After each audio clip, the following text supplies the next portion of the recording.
potato, I already rinsed the potato twice. And I rinsed the carrots. I will cover these and get it ready. I'll start cleaning my kitchen while I put the vegetables in. I'll come back within 20 minutes.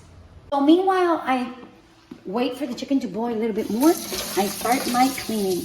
I clean the kitchen, the areas that I was doing, rinsed all my vegetables, and throw the trash in the trash.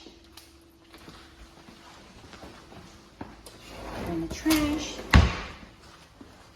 And continue to wash. Now I get my yellow rag that I took a few minutes ago. I washed it and rinsed it, but still, I like to give it a little wet with the Clorox. And it has a little bit of Clorox in detergent, you see, as you can see. I get it, get my rag, and it has just a little bit, not much. So I rain dry it super good. And I come and clean the counters. The counters, I can clean them in less than a minute. Clean the counter. Because they're already clean. I clean them like, I guess, 10 times a day.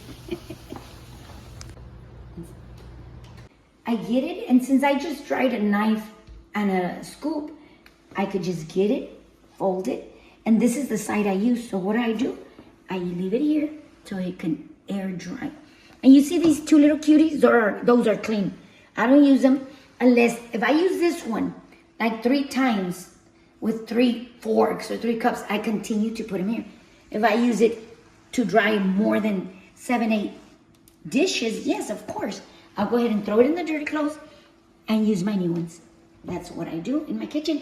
And while the vegetable is already rinsed and cooked and the chicken is cooking, what I do, I keep my kitchen clean. This half a gallon, what I do, I put water, dish detergent, and Clorox. So it can be super disinfected. I do this because I rinse my chicken there, my vegetable and everything. It's just for hygiene.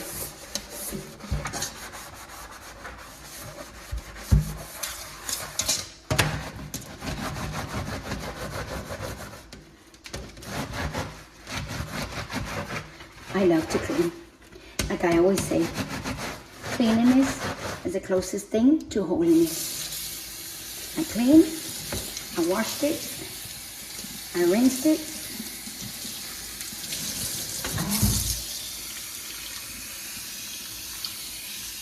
Keep washing and rinsing this so you can have a clean sink.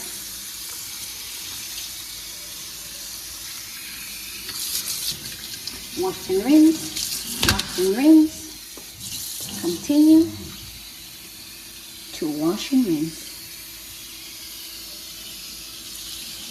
And this is what I do also to my sponges. I wash them really, really good. I always wash the sponges. I wash everything.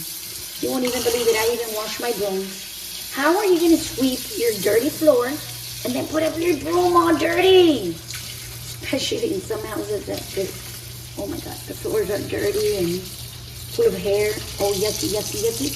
Oh no, I wash it. I mean, yes, I rinse my brooms. Yes, I rinse them. Not in the sink here. You know, I rinse them like outside with a water hose or etc. You know, I rinse them and continue to use it in, look, my white floor. Okie dokie, you see? So I rinse the one where I used it to wash dishes, and I put a little bit more clean soap, clean detergent, wash it and rinse it. The scrubbing needs to be clean too, look, you see? It needs to be smiling.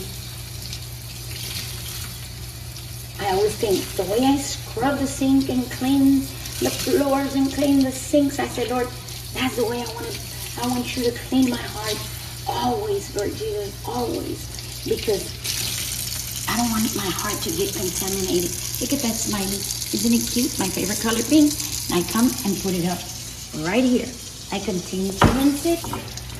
And I do. I tell the Lord, always guard my heart, cleanse my heart. The way I clean the floors, the way I clean everything, cleans it. And you know what? Some people even need a deeper cleaning.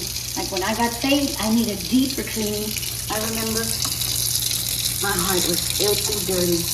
But look at this. And some people need it like this, a deep clean like this. The way you clean the disposal. Say, Lord, clean my heart like you clean the disposal. Crush everything out. You set me free from His will. But all you gotta do is call upon Him, because God is faithful, and He always goes through all His promises. He will deliver you if you believe it. These drying rags, they're kitchen napkins, okay? I rinsed everything that I used and put it back where it goes. I like to rinse and wash everything that I'm using. So, because I personally don't like the kitchen be all messy when I finish cooking. So I do this, I get this. This is where I have my little towels. This is my drying towels, secadores. What I do, I dry my utensils really, really good. And I begin to put them up how they go. To get out of the danger of your own self or even your kids. But this one, I'm going to continue to use it, but I still dry it. And I'm about to put the garlic and onion. I already put the salt, pepper, comino, laurel, and I like it with onion. Garlic and onion. Put onion and garlic. Then cover it like within 15 more minutes. I'm gonna add the vegetables. After that, I'll leave it 15 more minutes and it's done. And I also put 2 bay leaves. This time I'm gonna put 3. 1. This is how they look. 3. And you see, as I was saying my testimony, the chicken just started to boil. Look, it's beautiful. And it's smelling super good. Always stay humble. And you will see God's hand upon your life. I practice the Word of God, and it is beautiful. And I know that the Bible, if I believe the Word of God in the Bible, it will bless me. The Bible says that I shall be blessed when I go out. I shall be blessed when I come in. The Bible says that me and all my household shall serve the Lord. And the Bible says that through my testimony, my husband would be saved. All of that, I put it in practice. I humble myself. I believe the Word of God, and I trust the Word of God. And thank God, now me and all my household, we serve the Lord. I prayed for my husband and stayed humble. And now we all serve the Lord. But all for His honor and His glory. To reach the people that wants to be reached. To reach the people that were once, that are like we were once in that position, in that place. That's why I encourage you, always stay humble.